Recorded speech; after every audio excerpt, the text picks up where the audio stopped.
Certamente, ele escarnece os escarnecedores, mas dá graça aos humildes. Talvez na sua versão diz: mas Deus resiste aos soberbos, porém dá graça aos humildes.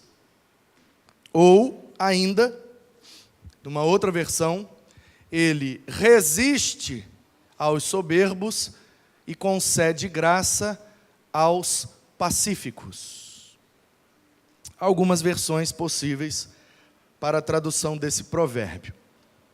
Esse provérbio foi registrado por Salomão. Nós temos o costume de atribuir os provérbios, ou o livro de provérbios, à autoria de Salomão. Mas é necessário considerar e lembrar que muitos dos provérbios aqui contidos já existiam antes mesmo de Salomão nascer.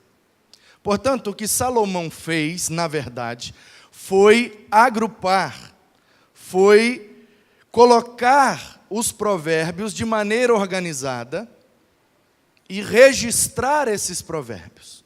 E aí nós comumente chamamos esse livro de Provérbios de Salomão. O que é algo popular e costumeiro, mas um pouco equivocado. Por quê? Em primeiro lugar, porque Salomão foi o organizador dos provérbios. A maioria dos provérbios aqui não é de autoria do Salomão. E em segundo lugar, os últimos provérbios deste livro não são de Salomão. Alguns são de Agur e outros são do Lemuel. Portanto, é um agrupamento, é um compêndio, é uma organização de provérbios para que a nação de Israel tivesse um livro onde toda a sabedoria proverbial estivesse concentrada, para que eles tivessem acesso a essa sabedoria. O que é um provérbio? Um provérbio é a síntese de uma percepção verdadeira da vida. Quando você olha para a vida, você tira algumas conclusões. Quando você olha para a vida e você percebe que algumas coisas se repetem, que algumas coisas estão sempre acontecendo, se repetindo, e não há o que fazer para mudar este fato. Por exemplo, eu poderia dizer que todos nós que estamos aqui, um dia vamos experimentar o último evento de nossas vidas. E o último evento de nossas vidas será a morte. Ou a transformação pela segunda vinda de Cristo. E poderia dizer que isso é um provérbio, porque eu sintetizei uma crença, uma percepção, uma doutrina, e assim surgem os provérbios. Assim surgem os provérbios.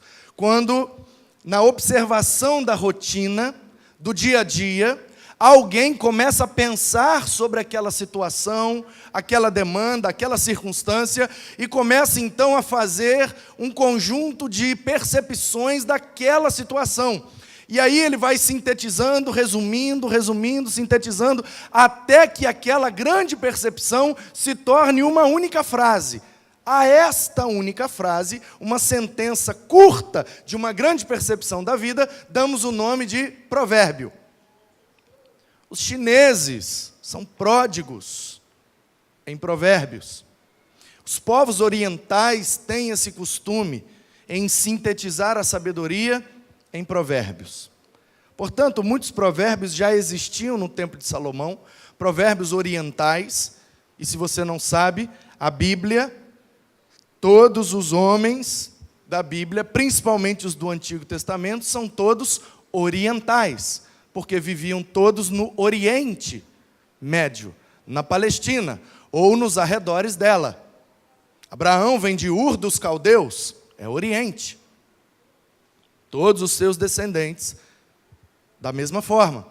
Se pegarmos desde o Gênesis, o jardim que ficava no Éden, que estava entre os 4 grandes rios, ou seja, a Mesopotâmia, meso é no meio, e potes é água. Então, Mesopotâmia, a terra que estava no meio das águas. E o Gênesis narra que o jardim foi feito no meio desses 4 grandes rios: Tigre, Eufrates, Gion e Pison.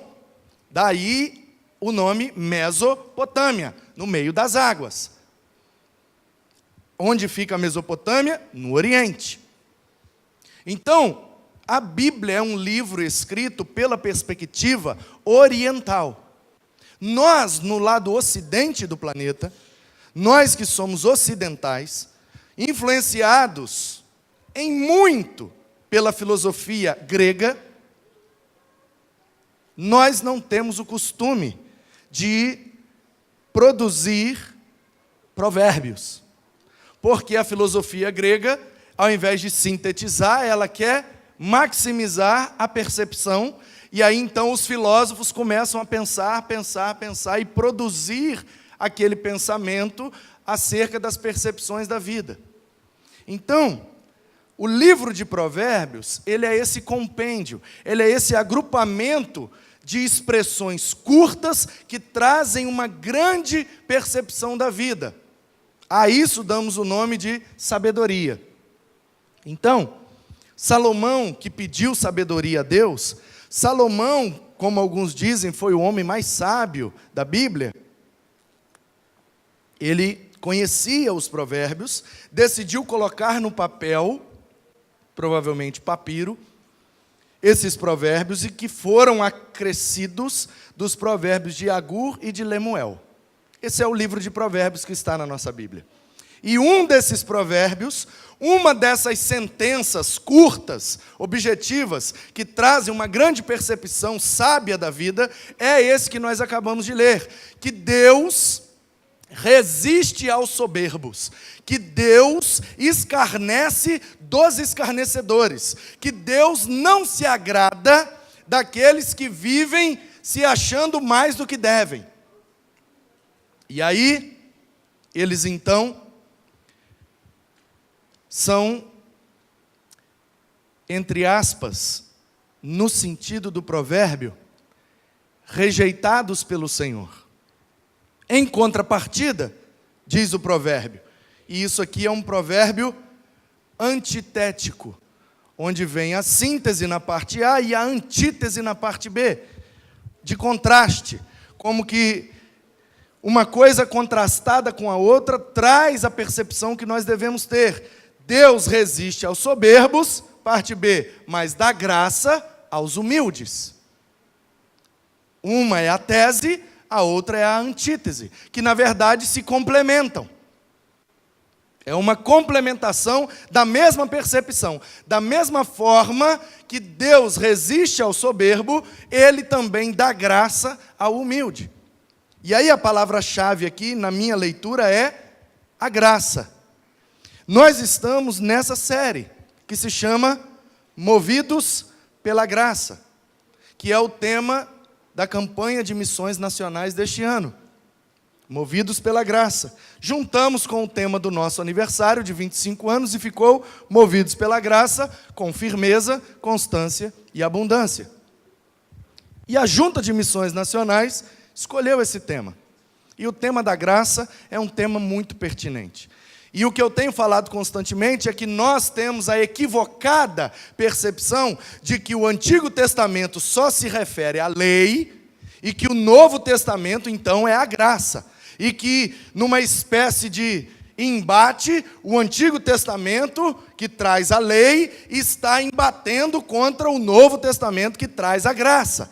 E que o Antigo Testamento vive debaixo da lei, quando o Novo Testamento vive debaixo da graça. Essa é uma percepção muito superficial e equivocada das Escrituras. Porque se Deus criou todas as coisas no princípio, nos criou em termos de humanidade, como sendo imagem e semelhança dele, mesmo sabendo que nós íamos pecar e nos rebelar contra ele, significa que Ele nos criou mesmo sem merecermos. Se assim aconteceu, Ele nos criou pela graça.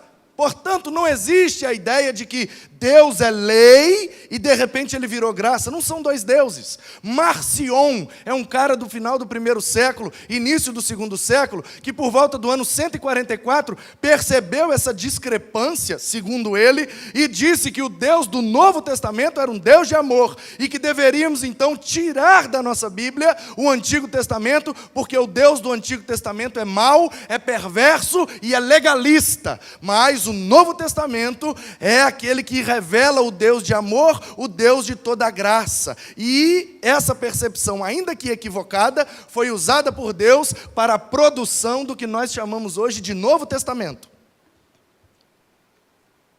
Então, nós sabemos que graça é um favor imerecido. Quando eu recebo algo, mesmo sem merecer, aquilo é de graça ou pela graça. E a junta nos traz essa proposta. E eu não sei se você percebeu, esses cartazes vieram lá do Rio de Janeiro. Vieram no nosso pacote de campanha de missões. Mas eles usaram aqui, nós aqui, ó, o Aron, o Baal ali, esse aqui é quem? É o Aron, esse aqui é um visitante, o Baal e o Barbosa.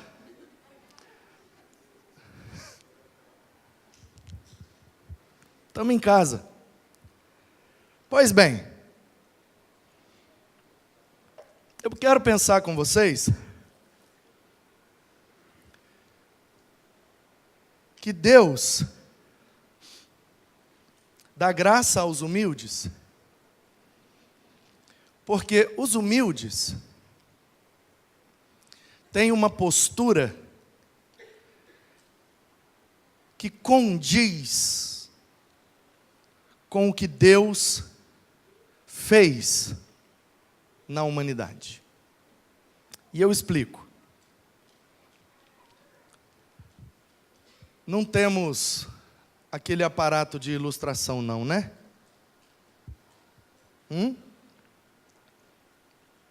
Temos não. Pois bem. Se graça é a palavra-chave, o texto está dizendo que Ele dá graça aos humildes. Graça eu sei que é um favor imerecido. Agora, e humildade? O que é humildade? Humildade tem a ver com classe social? Humildade tem a ver com quantidade ou nível de cultura e intelectualidade de uma pessoa? Humildade tem a ver com quantidade de números que tem na conta bancária de alguém? Humildade tem a ver com o lugar geográfico onde a pessoa mora? Humildade tem a ver com a roupa que se usa? O que é humildade? E aí eu preciso ir na raiz da palavra, para você perceber e entender por que é que Deus dá graça aos humildes. E na minha leitura, então, a humildade é a característica humana que atrai a graça de Deus. A capacidade de sermos humildes é o que vai atrair o favor imerecido do Senhor. E aí eu quero fazer aqui a minha antítese à verdade do provérbio e dizer então que se Deus resiste ao soberbo, mas dá graça ao humilde, então eu quero pensar que a humildade produz graça na vida do humilde. A humildade que produz graça. Uma atitude diante da vida que atrai o favor do Senhor. E aí, quando nós entendemos o que é humildade, a gente pode experimentar a realidade desses versículos. Ou desse versículo. Quando eu digo desses versículos, é porque Este provérbio foi citado também por Tiago e por Pedro. O Novo Testamento cita centenas de vezes o Antigo Testamento. Tiago, na sua carta, no capítulo 4, verso de número 6, para embasar o seu argumento, ele cita esse texto e diz que Deus resiste aos soberbos, mas dá graça aos humildes, apelando para a igreja, que recebe a carta de Tiago, que os crentes precisam ter humildade. Pedro, da mesma forma. Pedro está dando uma orientação na sua primeira carta, e falando da relação que tem que existir na igreja entre os mais jovens e os mais idosos, entre os menos experientes e os mais experientes. E ele orienta a igreja que os mais novos, os menos experientes, têm que se sujeitar aos mais experientes, porque geralmente os mais experientes têm mais sabedoria. Então, os mais novos, quando se rebelam ou insurgem contra os mais anciãos, eles estão perdendo a oportunidade de aprender com eles. Estão sendo soberbos, prepotentes. Porque há, desde sempre, o choque de gerações e esse embate entre os mais novos, que dominam, geralmente, a tecnologia do seu tempo e a cultura do seu momento, contra aqueles que já viveram o bastante para não ter mais condição de dominar plenamente a tecnologia e de compreender completamente o tempo em que se vive. E as coisas vão passando. E mesmo que a gente não queira, a gente vai ficando mais velho e a nossa mente vai sendo cauterizada e a gente tem muita dificuldade de compreender algumas coisas. Hoje mesmo pela manhã eu estava lá no ABC, no acampamento Batista Capixaba, pregando num acampamento estadual das Mensageiras do Rei. Centenas de meninas de todo o estado, ali no acampamento Batista, tivemos um momento muito especial. Uma menina, enquanto eu pregava, fez um comentário e eu usei ela para ilustrar um ponto da mensagem. O nome dela é Júlia. Ela é da Igreja Batista da Esperança, em Cariacica, no bairro de Bela Aurora. E aí eu perguntei a idade dela, e ela disse, e eu perguntei qual era a série dela. Qual a sua idade? Ela falou, 11. E eu falei, em que série você está? Aí ela falou, 7º ano. E aí eu me senti velho. Porque eu me lembrei de quando eu era criança, e meu avô falava assim, pega 10 cruzeiros aí e compra um cigarro lá para mim. Ritz Longo. E eu falava, cruzeiro não vou, reais. E aí passava um tempo, alguém falava do valor de alguma coisa, e ele falava, aquilo ali deve ser uns 10 conto. Uns 10 conto de réis. E eu falava com ele, não é réis não, vô, é reais. E aí o tempo ia passando, e ele só falava dinheiro em cruzeiro ou réis. Cruzeiro ou réis. O dinheiro do tempo em que ele era mais jovem. E eu ficava pensando, nossa, como meu vô é burro, né? Como meu vô é tapado, ele não sabe que o dinheiro chama reais? Não, é porque agarrou na mente dele falar o dinheiro daquela forma. Igual eu hoje perguntei para a menina, em que série você está? Porque quando eu estava na escola, os anos eram medidos em séries, agora em anos. Era o ensino fundamental até a 8ª série, agora até o 9º ano. O que nós chamávamos de alfabetização, agora já é o 1º ano. As coisas vão mudando. Então, o Pedro diz na sua primeira carta, capítulo 5, verso 5, os mais novos devem se sujeitar com humildade aos mais anciãos, para aprender com eles. Porque, aí ele cita o provérbio para embasar o argumento. Deus resiste aos soberbos, mas dá graça aos humildes. Pois bem, a Bíblia diz que Deus criou os céus, a terra e tudo quanto nela há. Inclusive, eu e você. A Bíblia diz que Deus criou o homem, isso no primeiro capítulo da Bíblia, no versos 26 e 27, do pó da terra. Criou este ser à sua imagem, à sua semelhança, e fez do pó da terra, do barro, um ser, e soprou vida do seu espírito, Ruá Elohim, soprou vida, e este boneco de barro, recebendo vida, pelo sopro, pelo Ruá de Deus, Elohim, se tornou uma Nefesh Hayá, que traduzido no português fica alma vivente.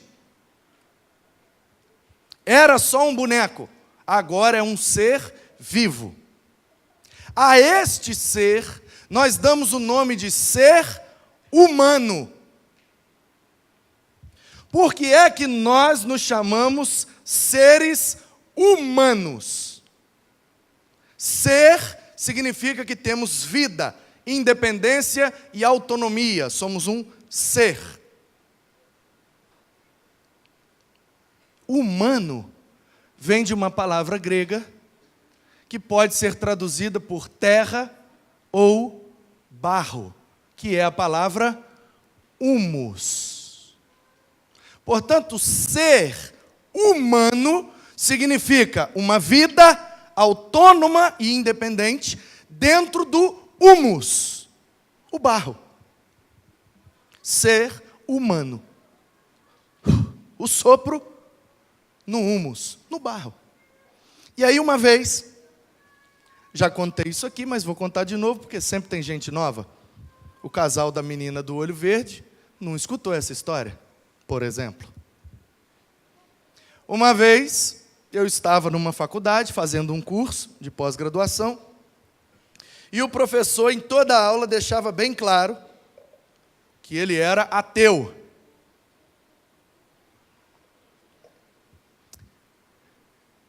E eu, só esperando uma oportunidade para conversar com ele. E de maneira muito peculiar, o mais educado, pacífico possível, confrontá-lo. Não a pessoa dele, mas as ideias dele. Quando então, no meio de uma aula, onde ele introduziu esta aula falando muito mal da religião e dos religiosos, e eu me contive, ele então disse que nós somos seres humanos. E aí eu interrompi e falei: professor, eu penso que esta afirmação do senhor está incoerente com o que o senhor acabou de professar no início da aula. O senhor não disse ser ateu? E ele disse: sim. Eu falei: então isto pressupõe que o senhor não crê na autoridade e na infalibilidade das Escrituras Sagradas, que nós chamamos de Bíblia. O senhor não acredita que a Bíblia é verdade, inclusive absoluta, certo? E ele disse: perfeito. Eu falei: então se o senhor é ateu, não pressupõe a existência de um Deus criador, revelado nas Escrituras Sagradas, o senhor não pode usar a expressão ser humano. O senhor precisa se referir a nós com uma outra expressão. E ele disse: por quê? Eu falei: porque ser, vida, humano, humus. O único livro que diz que nós fomos feitos do humus é a Bíblia. Do barro. Nenhum outro livro diz que o ser humano é feito de barro. Não antes da Bíblia. Portanto, professor, o senhor tem todo o direito de ser ateu. O senhor tem todo o direito de não crer nas Escrituras. Mas o senhor precisa ser coerente em suas falas e conceitos. Esse conceito, ser humano, é essencialmente um conceito bíblico. Ou o senhor acredita nisso, concorda com isso, ou o senhor precisa se referir a nós com um outro nome, um outro conceito, uma outra expressão, porque ser humano é uma verdade bíblica. Ele parou, pensou, perguntou o meu nome, perguntou o meu ofício e disse: muito inteligente sua colocação, vou pensar sobre isso. E o assunto acabou ali. Nunca mais o encontrei, nem sei que fim levou, ou se já teve fim. O que é que eu quero dizer com isso? Que humus é a matéria-prima usada por Deus para nos criar. Por isso nós nos chamamos seres humanos. E o humus, que é a raiz da palavra humano, também é a raiz da palavra humildade. Portanto, humildade é a capacidade de se reconhecer como humus. Humildade é olhar no espelho e dizer: eu sou barro. Eu sou do pó da terra. O que Deus soprou em mim, a vida que recebi do Senhor ainda no ventre de minha mãe, habita dentro do barro. Por isso, o mesmo Salomão, escrevendo o livro de Eclesiastes, no capítulo 12, verso 7, vai declarar: o corpo, na morte, volta à terra, que o deu.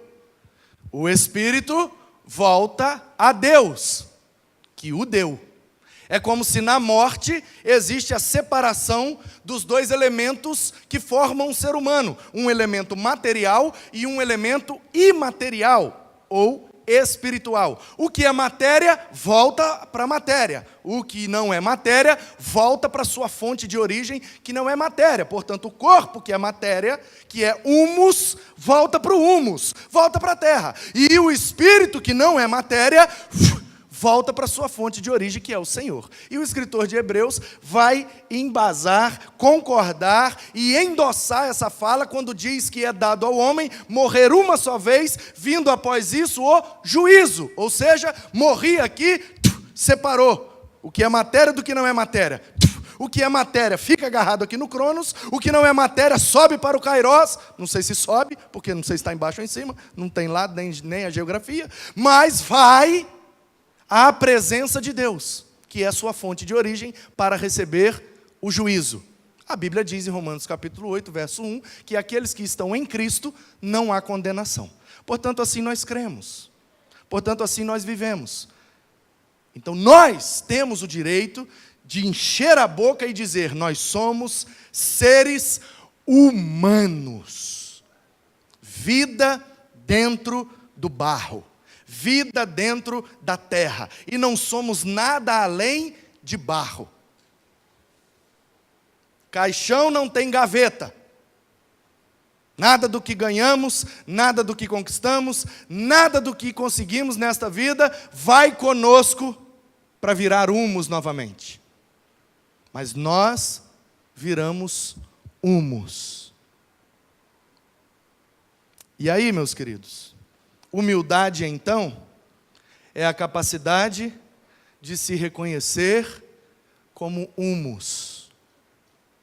É olhar para a vida e perceber que nós não somos nada além de barro. E aí eu gosto demais da visão que Deus deu para o Jeremias, quando disse que Ele, o Senhor, é o oleiro, cara que trabalha com barro, e nós somos os vasos, o barro na mão do oleiro, e Deus vai, apesar de sermos barro, vai nos moldando, e às vezes é necessário quebrar e fazer de novo. É bem verdade que esta visão foi dada a Jeremias num tempo que precede o juízo na Babilônia. Portanto, a verdade revelada nesta visão é que Deus iria quebrar Judá no cativeiro da Babilônia, mas depois os traria de volta, refazendo o vaso, para ser um vaso de honra. Então, meus irmãos, o texto agora fica muito claro. Soberba é exatamente o contrário de humildade. Soberba é olhar no espelho e não se sentir barro. Soberba é olhar no espelho e não se sentir humus. E não ter noção da sua limitação física e humana. É olhar no espelho e cantar aquele hino de louvor. Grandioso és tu, grandioso és tu. Olhando no espelho. A estes, Deus resiste. Eu não sei como você entrou aqui nessa noite. Não sei se você entrou aqui soberbo, ou se você entrou aqui com humildade. Não sei se você entrou aqui se achando, ou achando que você é algo além de barro, achando que o seu conhecimento pode anular o fato de você ser barro, achando que a sua experiência anula o fato de você ser barro, achando que suas posses anulam o fato de você ser simplesmente humus da terra. Se você entrou aqui assim, Deus resistirá. Deus resistirá à sua oração.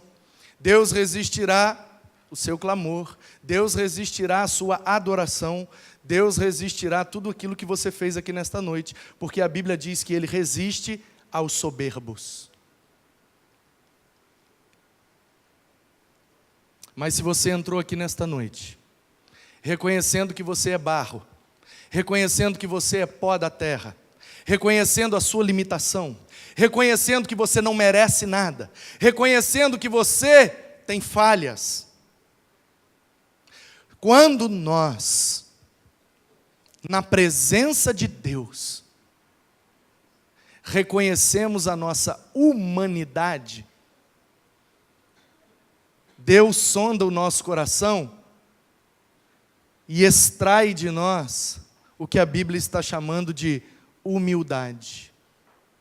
Ele sonda o nosso coração e percebe o quanto nós estamos confessados diante dele. Senhor, nada sei, nada tenho, nada posso.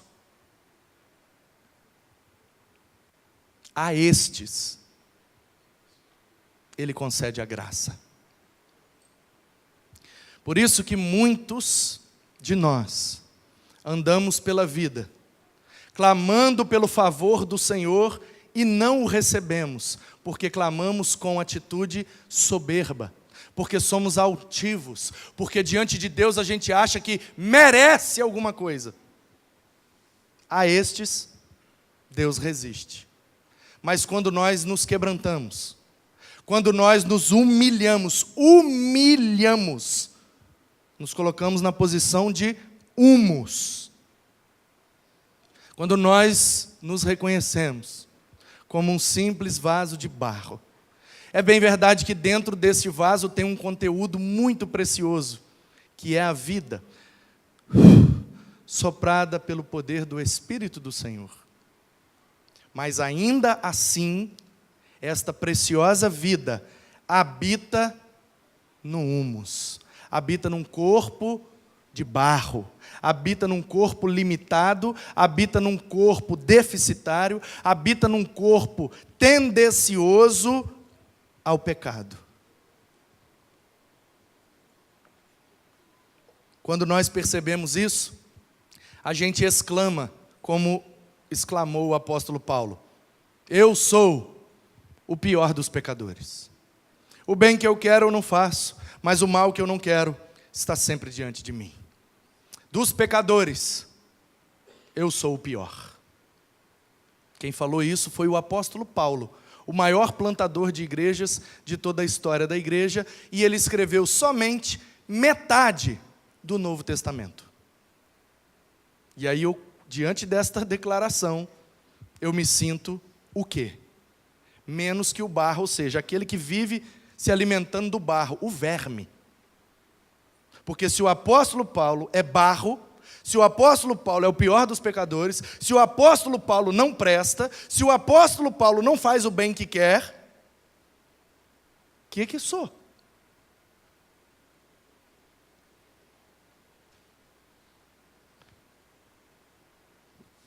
Por isso, Jesus disse que bem-aventurados são os pobres de espírito. É aquele cara que olha no espelho e reconhece sua pobreza, mas não é pobreza física, não é pobreza material, é pobreza espiritual. É aquele cara que olha no espelho e diz assim, espiritualmente, lá dentro de mim, eu estou falido. Eu não consigo passar um dia sequer sem pensar o mal, sem fazer o mal, sem desejar o mal. Portanto, sou pobre de espírito. Eu, em mim, não tenho nada para oferecer para o Senhor. Eu estou falido, eu sou completamente pobre. Se o Senhor não me agraciar, se o favor do Senhor não vier sobre mim, ai de mim. Por isso Jesus diz que essa atitude é bem-aventurada. Porque quando nós nos reconhecemos como pobres de espírito, quando nós nos reconhecemos como seres humanos, os simples humus da terra, quando nós nos reconhecemos como falhos, como limitados, totalmente dependentes e carentes da graça de Deus, é aí que somos o alvo da graça. Mas quando a gente se acha, ou quando a gente acha que merece, nos tornamos soberbos. E a estes, Deus resiste. Portanto, eu quero, nesta noite, pela verdade bíblica esclarecida no provérbio, dizer a você isto. Se eu pudesse te dar um conselho, humilhe-se. Reconheça-se em todo tempo e em todo lugar sua condição de barro, de humus. Seja humilde, pois assim a graça do Senhor estará sempre rondando a sua vida. Se reconheça como alguém que carece e que depende totalmente do Senhor. Não seja soberbo, não seja altivo, não se ache nem ache que você merece alguma coisa. A única coisa que nos move é o favor imerecido do Senhor. Nenhum de nós merece nada. Nenhum de nós merece nada. Quando assim nos comportamos, Deus derrama da sua maravilhosa graça nos nossos corações. Não sei como você entrou, mas se eu pudesse te dar um conselho, abaixe a sua crista, humilhe-se, reconheça-se como pó da terra e seja um alvo da graça de Deus, até para herdar a vida eterna, porque a salvação é pela graça. Portanto, concluindo, só pode ser salvo quem é humilde. Se a salvação é pela graça e Deus só dá graça aos humildes, soberbos não podem herdar a vida eterna, porque eles se acham, eles querem conquistar a vida eterna pela sua capacidade, mas o humilde não tem capacidade, ele está falido, ele é pobre de espírito. Então, a estes, Deus tem condição de salvar. Humilhe-se, seja pó, seja barro, seja humus, deixe que o oleiro te molde segundo o propósito e para a glória dele. Seja humilde para ser um alvo da graça e pela graça receber a vida eterna. Que o Senhor nos abençoe com muita humildade. E isso não tem nada a ver com a roupa que usamos, com o lugar que moramos, com o curso que fizemos, a profissão que exercemos, muito menos a condição social que temos. Ser humilde é se olhar no espelho, apesar de ser milionário, bilionário, ainda assim se olhar no espelho e se reconhecer como pó da terra. Somos todos do mesmo pó, somos todos iguais. Ninguém tem o direito de se achar melhor do que os outros, a não ser que queira ser resistido pelo Senhor. Que o Senhor te abençoe com humildade. Que você saia daqui, chegue em casa, se olhe no espelho e perceba o quão barro você é. E assim sendo, que você seja o alvo da graça de Deus. Que o favor de Deus, que você não merece, possa alcançar a sua vida ainda nesta noite. E pela graça te salvar. E pela graça te transformar. E pela graça cumprir em você aquilo que Ele desejou, antes mesmo que você fosse formado no ventre da sua mãe. Que Ele nos abençoe com toda humildade que precisamos. Em nome de Jesus. Amém.